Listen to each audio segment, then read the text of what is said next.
Namtar. Namtar was a figure in ancient Mesopotamian religion who, depending on the context, could be regarded both as a minor god and as a demon of disease. He is best attested as the sukkal attendant deity of Ereshkigal, the goddess of the underworld. Like her, he was not the object of active worship, though references to it are made in literary texts, and additionally some incantations entrust him with keeping various of the malevolent forces in the underworld.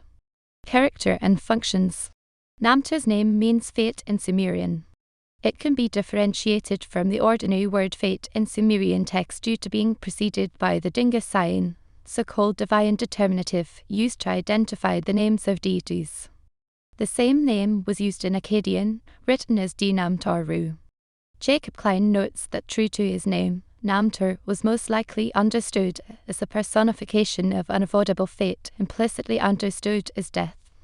H. Romani compares the role of Namtar in Mesopotamian beliefs to that played by Mot, the personified death, in Ugaritic texts.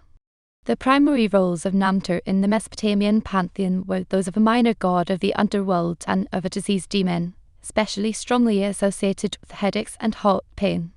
While his two roles were interconnected, according to Jacob Klein, the precise development of his character is presently impossible to discern. Barbara Burke proposes that he was initially only a diseased demon and developed into Ereshkigal sukkal at some point in the 2nd millennium BCE. His appearance was typically described as fearsome, with references to such traits as twisted hands or mouth filled with venom. The underworld vision of an Assyrian prince states that he could be depicted slaying a man with a sword. No attestations of Namtar as a deity are known from before the Old Babylonian period. While the word Namtar, without the divine determinative, does appear in personal names from the earlier Urim III period, they are unlikely to refer to him, as according to Dina Katz, theophoric names invoking him are not known from later periods, similar as in the case of his mistress Ereshkigal. Namtar is generally absent from offering lists, indicating he had no active cult. Making offerings to him is nonetheless mentioned in a few literary texts, including Death of Gilgamesh and Death of Ur-Nammu, in both cases being undertaken by the eponymous protagonist.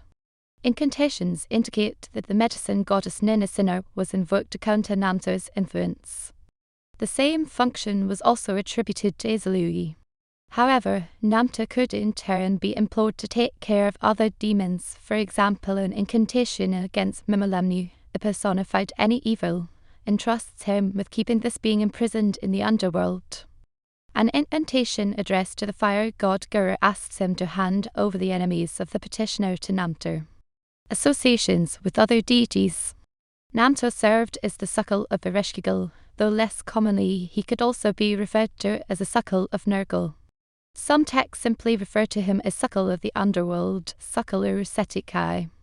According to the god list in Equilanum, Namtar had a wife, Hushbishag, known also from various myths and incantations.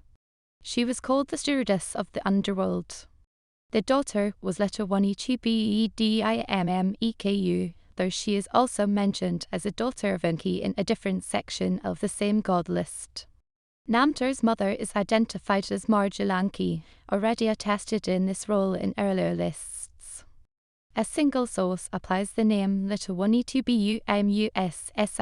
Meister, though it was more commonly applied to the god Amurur, and it is unclear how it came to be associated with Namtar's mother. Only a single Udikal incantation instead refers to Namtar as a son of Enlil and Ereshkigal.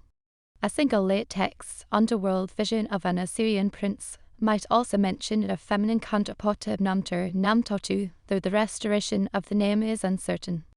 As a diseased demon, Namtar was often paired with Asag in incantations, with the two of them regarded as the most dangerous sources of diseases. On occasion, the god Shilbi could be compared to Namtar, or even addressed with his name.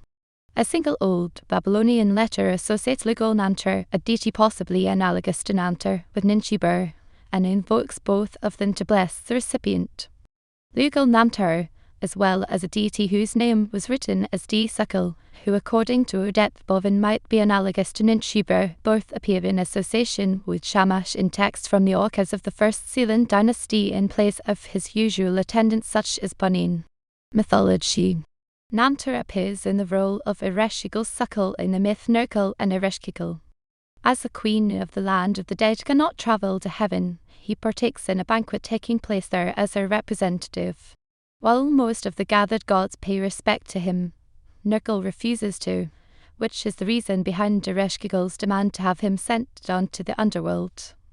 Later Namtar is sent to heaven once again to bring Nergal back after he escapes from the underworld while Ereshkigal is asleep. Another myth casting him in the same role is Ishtar's descent, where Ereshkigal tasks him with inflicting her sister Ishtar with 60 diseases and later with reviving her and leading her back to the world of the living to find their substitute. This element of the story is absent from the earlier Sumerian myth Inanna's descent, in which Namtar is not mentioned and Inanna dies as a result of a verdict of divine judges. In Atrahasis, Enlil initially plans to rely on Namtar to deal with noise created by mankind. In the myth Enki, Enima Namtar is mentioned in passing as one of the gods invited to the banquet celebrating the creation of mankind.